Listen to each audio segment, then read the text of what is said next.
mindset, like in your, what was the journey? What are some things that you've done in your life that's either helped you with increasing fees properly and profitably, or introducing financial plans, or maybe even down to the nitty and gritty of like, I'm going to give this person now multi-thousand-dollar financial plan. What are some things that you've done that's helped you like master the mindset behind that and then master the execution of that?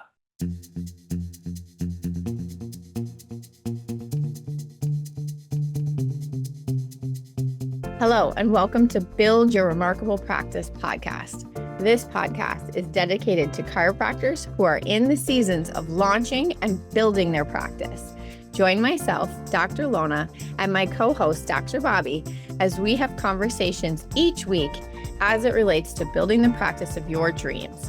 And remember, you can have a remarkable practice as part of a remarkable life, not instead of one. We're here to lead you on the way.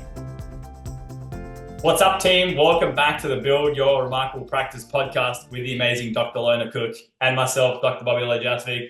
Dr. Lona, you have a massive weekend ahead. It sounds like there's exciting chiropractic plans in store for you this week. Yes, we're going to be in two places at once. Of course, going to the Remarkable Practice Attraction Immersion in Denver. And then we actually have our local vitalistic organization here in Wisconsin having our fall experience. So I get to kick off Wisconsin and then head to Denver. Yeah, so you're talking to me about that in our little I was going to call it pre-shift huddle, our pre-podcast meeting. Why don't you share with everyone? So you're literally kicking off one event on a Friday, then jumping on a plane, going to a different state, and then speaking at another event on Saturday again. Talk to us a little bit about your plan.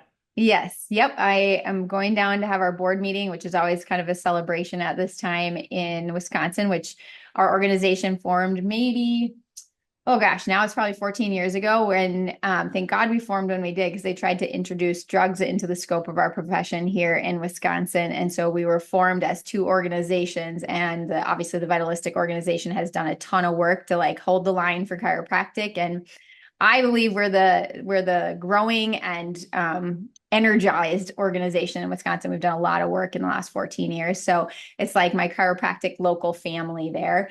So I'm going to kick them off on Friday morning with a strong message of chiropractic. Bobby, I was telling you last weekend, I was at Mile High in Denver for a philosophy seminar. It was awesome. And someone said, "What's your unique selling proposition in chiropractic?" And one of the speakers said, "I actually do chiropractic." I was like, it shouldn't be that way, right? But when we know that the adjustment's so powerful, that's quite a thing. So anyways, I'm going to share that with the group too, because I thought, like, sadly, there is market confusion. Sometimes people think chiropractic is nutrition, chiropractic is rubbing muscles, chiropractic is all these other things. And the adjustment is such a powerful thing that we can get behind. But, sometimes we haven't gone to schools that taught us that. So anyways, that's what I'm going to be doing on Friday, is helping kick that event off, focusing on chiropractic, and then headed to Denver to talk about attracting more people into our practices.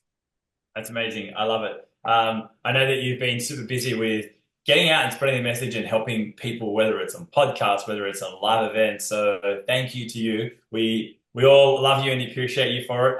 Do you want to give us a quick insight to what are you going to be chatting about, or what are you going to be speaking about at the attraction immersion on Saturday?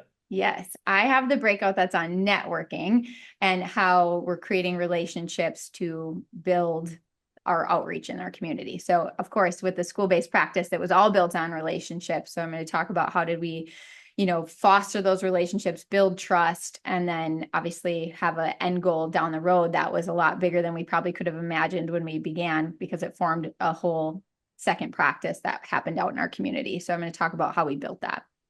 Yep, nice. I love it. Mm-hmm. There you go, guys. Make sure if you're not training, as you can see, look, Lona every weekend is out at different events. And I know for myself, when I'm speaking, selfishly, I know that I go and I give to other people, but selfishly, I get so much out of events being at them, Sure.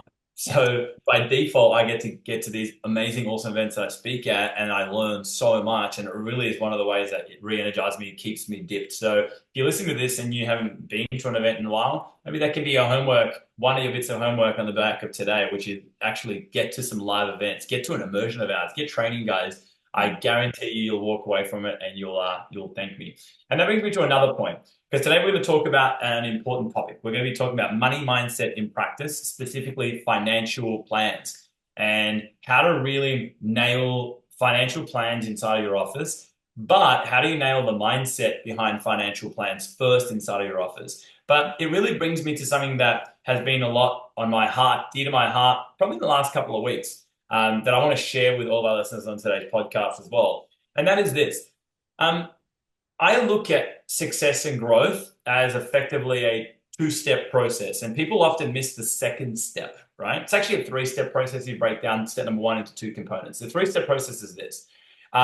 You want to get ideas. You want to gain knowledge. That's step one, right? So you want to gain knowledge. You want to be open and available to gain knowledge. I want to grow. I have a desire to grow. I have a desire to expand in whichever area of your life. So you got to have the desire. Then step two, the way that you grow is you've got to acquire knowledge.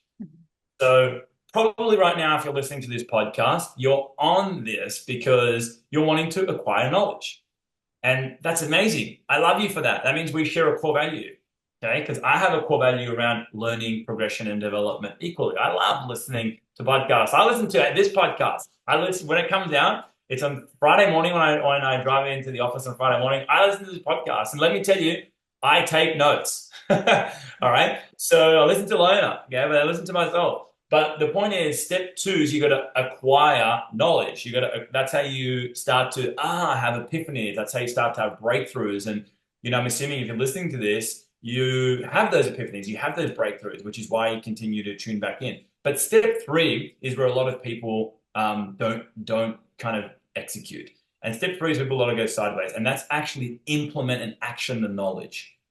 And I used to hear this in the past and kind of get it, but I've really put a lot of time into in recent times understanding this process. And the reality is, you can just keep listening and taking in knowledge left, right, and center. But if you don't action things and you don't just do that last step, you don't get the runs on the board. Mm-hmm. The last step that's critical. It's the last step that saves lives, right? It's the last step that changes offices. It's the last step that builds wealth, that builds freedom. It's that actually gaining knowledge and implementing and putting it in. So I would give you the challenge on the back of today's podcast. What is it today that you're going to hear that you're going to implement?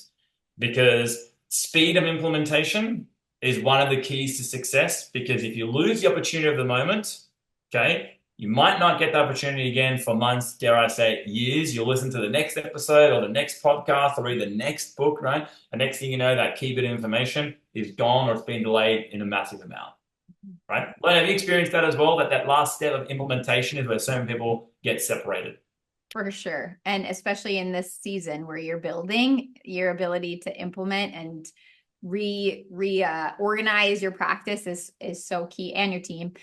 Other part of that too, Bobby, is I think, as you're taking in more, like there's almost like a building of like information brewing in you, and eventually you're going to have to create, right? It's like speed of implementation, but then also what are you putting out in the world? Like, are you feeding your patients more information? Are you creating opportunities for them to learn, right? Because we don't just get to be fed, we also get to feed others, right?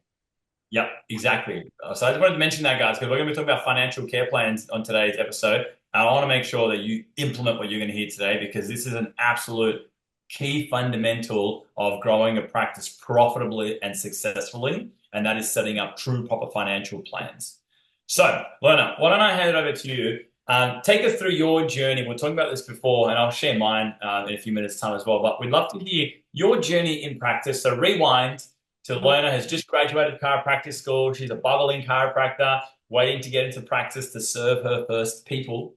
And she's got her first report of findings, and she needs to give a financial plan, right? Or was there a financial plan? Was it pay the visit? What was your journey like in terms of mastering money mindset in practice when it comes to finances? Yes. Oh, that makes me cringe when I think about what was it really like when I began, because I don't even know if I fully remember what I had as my original starting financial plans, but I'm sure they were not good.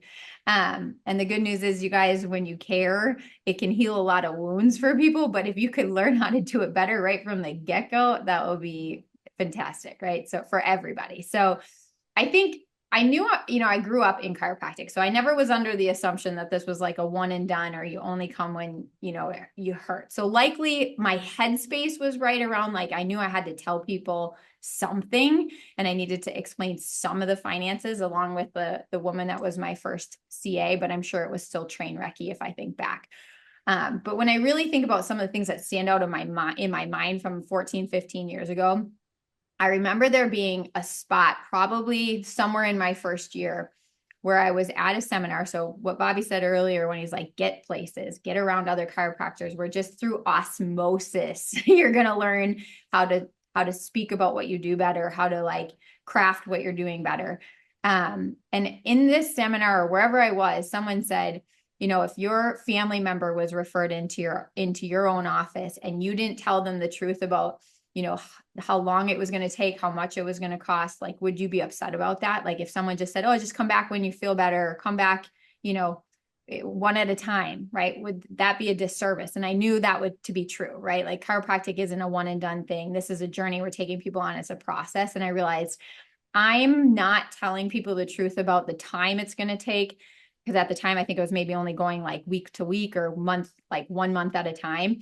I wasn't telling them the truth about that. And I wasn't laying the finances out clearly. And so it's hard for people then to know what they're getting into and to commit to it. So it doesn't sell well. And what I realized that I was doing that because I was afraid to be judged and I didn't want to be, rejected. And that was about me. I was making it about me instead of realizing like, should be about them. And they're coming to you to be the doctor, right? To give them advice. And so that really was something where I kind of like buckled up into my spine and got a spine, and then literally went back to practice and realized, okay, even if it makes me uncomfortable to lay things out differently than I had been doing, it was one of those things where I knew like, this is important for me to go through this comfort zone. Yeah. Yeah, no, totally. So I get that because I was exactly the same.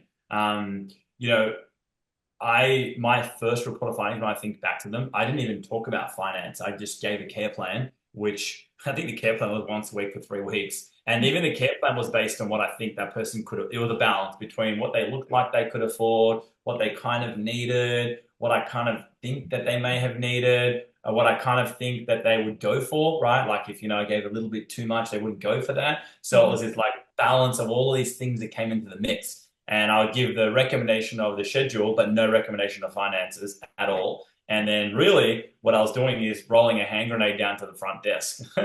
Right. And those of you guys who haven't heard this before, a hand grenade is someone who's half converted, dare I say it, not even half converted, and you're expecting your CAs at the front to complete the job. That was me. I was rolling down hand grenade after hand grenade for my at least first, maybe even a year in practice, which was always based on a combination of those factors that I think, would make up my finances. And it wasn't until I learned, well, hang on a second, it's clear expectations and agreements on the front end that really forge a relationship. That I learned, no, I need to get comfortable with money, get comfortable with how much I charge for my services, get comfortable with staying in fair exchange, and recognizing the money is just stored energy. And I have a specialized skill set here that I've spent tens of thousands of hours honing and developing, and that the world values that. And was it a case of, do I value it? So good, Bobby. When you were describing that, I don't know if anyone else that's listening has read Jody Dinnerman's book that's called Staffless, but in it, she describes like, as chiropractors, she's a chiropractor. As chiropractors, like part of what we're like raising the bar on is how healthcare does finances. Like you go into the hospital, you go into a lot of medical, they don't tell you what something costs, at least not here in the United States anyways, and you just get a bill in the mail, right? And somehow that's been acceptable for you to get these like ridiculous bills and had never know what actually things cost because of, we've lived in a world of third-party payers. So it's like, no wonder people are so disillusioned with healthcare in many ways because of what's been done, especially in their billing, right? So here we come along, and if we get our mind right about it, we're being upfront with people. We're telling them like what they need to do, and then also like what to expect from a cost standpoint. And that just puts us in a better relationship so that they can make a choice, right? We don't control them. We're like helping them make educated choices so they really can understand and not pull the wool over their eyes, like what happens every day when you walk into a hospital and you don't know what things are going to be charged, and you're in debt from not knowing what healthcare costs, right? So we can do better than that as people who 100%. truly take care of people. Yeah. Yeah, no, I'm glad that you mentioned that because I've noticed in my own behavior, whenever I do business now with an organization that it's not clearly laid out for me, the finances, they are always the time when I have the most difficulties. So, for example, there was this time about 7 years ago where we were in the process where we were thinking about, right, thinking about doing a practice fit out, a new renovation. Mhm. So there was this lady who worked across the corridor from us in a paint shop, and she was there kind of as a consultant slash designer. And I remember, we spoke to her. We're like, hey, we're thinking about doing a renovation. Like, it's crossed our mind. Like, we'd love to have a chat to you. So anyway, she was like, yep, no problem. So a couple of days later, she's in our office. She's there. She's having a meeting, and she's with a practice member of ours that's a builder that's also her partner. And so they're sitting there, and they're having this meeting with us, and they're talking about like, all right, we're thinking about what does that look like. This meeting probably went for about maybe about 40 minutes. Mhm. And I guess looking back on it now, my mindset was like, we're having a meet. It's kind of like in the beginning, having a chat and then seeing where it's going to go, right? Anyway, that kind of like led to look, hey, why don't you guys, as in us, have a think about some more specifics around like, all right, what that might look like, budgeting, all this kind of stuff, right? And then we can circle back next week. So anyway, cool. I was like, all right, so we sat down, we had to think about a few more of these things. We circled back next week. They came back in and we had like another 30-minute meet. And the back of that 30-minute meet, they got a little bit more specific. Mind you, there's no mention of finances anywhere, okay, Mhm. after any of this. And then on the back of that, it was kind of like we were ready to probably start moving forward within maybe the next like month or two. And something happened. I can't remember what it was. There was some kind of slight delay. When I say delay by like a couple of days. So we're sitting there ready to make some decisions, and what I thought employ this lady for her services to lead the project. And next thing, bang, a check or a bill, an invoice lands in our account for I think it was like 2.5 grand. And I was like, whoa, hang on, what's this? And so I remember, long story cut short, we're looking at this more like, services rendered for preliminary design process of this or that. And I was like, the money didn't bother me. It was the expectation of like, hang on, when did we start charging? Right. And then step two, what's the charges for the whole thing? Like, because it said there, phase one. I was like, well, how many phases are there? What phase are we up to at the moment? What does the next phase of cost look like? Then what about, is there 5 phases? I was like, whoa, whoa, whoa. Yeah. And unfortunately, that relationship ended up going sour. And the back of it really was because there wasn't clear expectations and agreements and finances. And I look at through that journey, that's happened now. Whenever I do business, Lona, with a business that doesn't lay that out clearly for me, it makes me feel a bit uneasy. 2 weeks ago, I went to get my car serviced. Okay. I went to get my car serviced. One of my cars, I'm a car guy. So one of my cars is a fun car, definitely. So I Mhm. understand there's a premium with like servicing and looking after a fun car. Okay. But I booked in this place and it's just in my mind a standard service. We dropped it off, no problem. There's no mention of price at all. In the end, I got the bill. Bill was fine. The point of the story is it did cross my mind a couple of times. Wait, I wonder what the bill is going to be. Like standard service, I would expect maybe it's going to be, I don't know, $600, $800, but maybe it's going to be $2,500. I've got no idea, Mhm. But there was this little part of me that was like, how big is this thing going to be? Yeah. You know?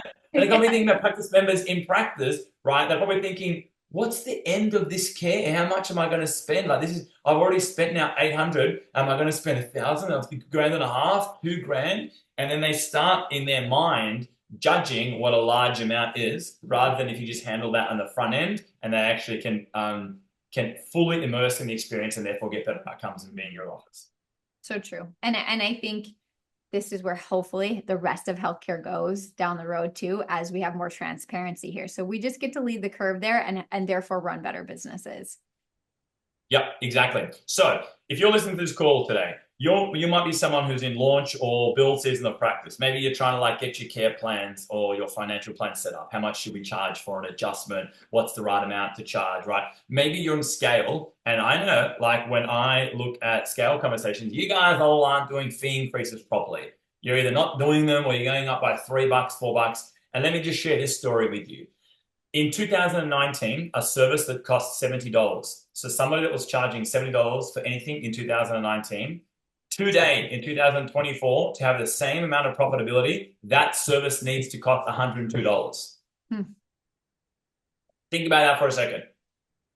So if you're a scaled up listening to this, all right, and you look at the increase in that, what that 30% increase. So in 2019, something that cost 70 today needs to be over $100 to have the same level of profitability. Have you increased your fees at that? Or have you played the game of, oh, we haven't increased for the last 2 years because, it's been tough times, or COVID came around, or there's the COVID recovery, or interest rates are going, or whatever the excuse is that we insert in our minds, at the end of the day, just understand that it is an excuse, Mhm. Right. right? So here's one thing that I'd love to get out of today, Lena. What is the mindset like in what was the journey? What are some things that you've done in your life that's either helped you with increasing fees properly and profitably, or introducing financial plans, or maybe even down to the nitty and gritty of like, I'm going to give this person now multi-thousand-dollar financial plan. What are some things that you've done that's helped you like master the mindset behind that and then master the execution of that? Yeah. There's been a lot. So hard to say what has been the most profound. Early on, I was taking in a lot of John DeMartini's work on understanding money flow and understanding right relationship with money. And so I do believe for a lot of people that realize like, I want to grow my abundance. I want to feel comfortable with money, starting with just conceptually how we think about it and trying to get to a neutral place on it, especially if you're someone who's always felt like you haven't had enough, or that somehow you have to like miser it, or maybe that if you have more, someone else has less. All of these things are subluxations in our mind about money. Money is just an exchange, as Bobby had said, and it's really just a form of energy that we're exchanging. So I think I might have mentioned this book one other time on the podcast, but The Little Money Bible is a great read, easy read that sets a good container for how you think about money. I think that's very helpful. And then obviously, if you can listen to any of the recordings from Dr. DeMartini, his stuff is great because it helps you also realize that in service, right? When we're providing care for someone, we're going to give our all to like give them the best adjustment, priceless adjustments, right? It's a universal law, first of all, that when we give, we receive, right? So you never need to get goofed up in your mind about that. Like what you put in is also what you're going to get out. Now, if you don't allow money to flow to you because you're all goofed up in how your money exchanges, it's going to come in the form of like people giving you compliments, people sending referrals, people bringing in banana bread. Like the universe is going to exchange with you. It just may not be in the conduit of like dollars, right? And so that's one of the things we have to realize is one way or the other, it's coming back to us. We set up a business, therefore we want monetarily exchange to come in. And I want to over deliver, right? Like I want to give priceless adjustments. So it just keeps coming in. I want to change my team's life. I want to, so that they over deliver too. Like all of these things are how we set up like a business that's ready to burst in a good way. Right. So those are places I started was really getting my mind right around what did money represent. And then I didn't have to walk into a new patient day 2 and feel really anything other than like, I'm here to tell them the truth. And there's an exchange here. And here's how we set it up. Do you want to pay in full or pay per month? It can be very clean then. Yep. 100%. No, I agree. So there's a couple of things here that I think it's important to make mention of. For me, people often ask me, okay, well, what was your journey like becoming comfortable with money? Because I didn't come from a wealthy family. I probably came, I would say, a good example is I would buy one pair of sneakers per year. Oh, and I loved those sneakers for a year. And I remember once a year would come around, it's sneaker shopping time. So here's the thing that really stood out for me. I would look around and it was roughly around similar-ish time when I was kind of like starting in practice, learning, figuring out practice.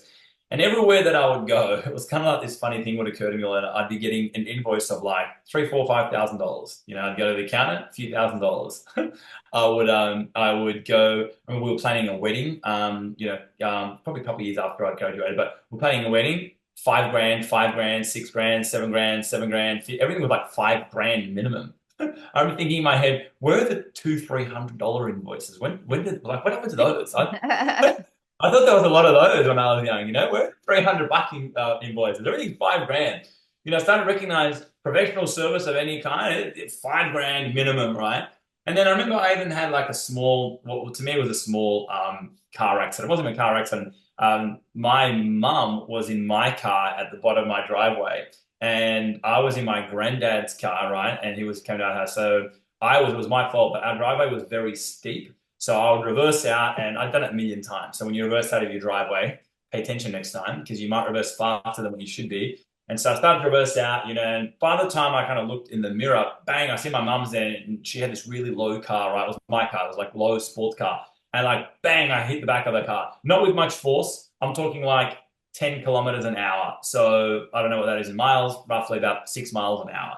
Yeah. And so I hit it and I'm like, oh man. So I jump out of the car and my first impression is I look at the car. There was barely any damage, if almost none on my granddad's car. There was a little bit of what I thought cosmetic damage to my car, right?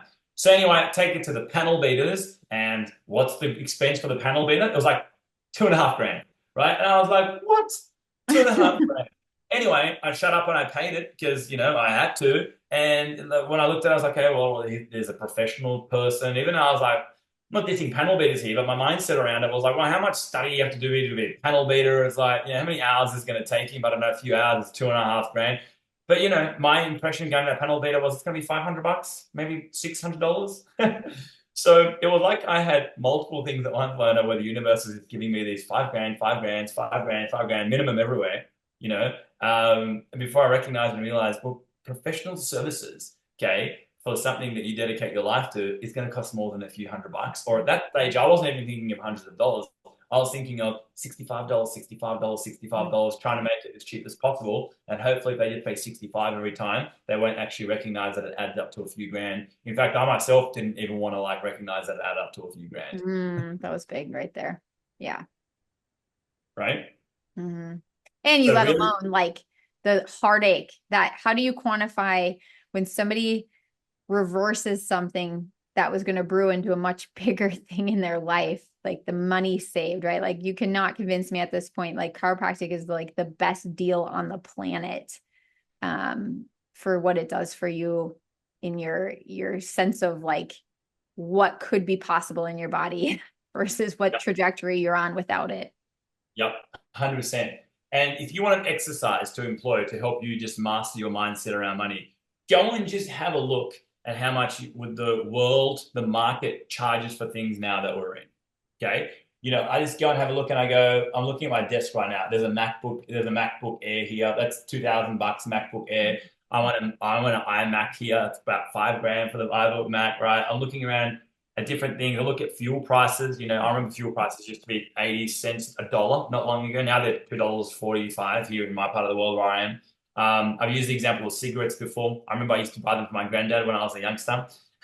They used to be between $3 to $5. Best and Hedges special filter. Used to buy those for every second day. Right? I remember that. I don't smoke cigarettes, but people tell me now, pack of cigarettes here, and they're half the size. They're 25. Before when I was buying them, they were 50 packs for my granddad. They're 55, $60 here in Australia. That's how much cigarettes are. I just go around and have a look. Sneakers. I was in a sneaker shop the other day. The sneakers are like, normal pair of sneakers now $200. I remember like $200 was like the top sneaker back in the day. Heck, here's a good one, Lona. Water. I was at the airport the other day and I'm looking at I get it, there's those fancy waters and whatnot, okay? But even like an ordinary bottle of water was like $7 Right. for water. And I was like, okay, really, and still in the plastic, probably BPA full plastic, right? Bottles are just sitting there, $7, right? Or if you buy two, it ends up being $6 per bottle. I was like, okay, so when water becomes $7.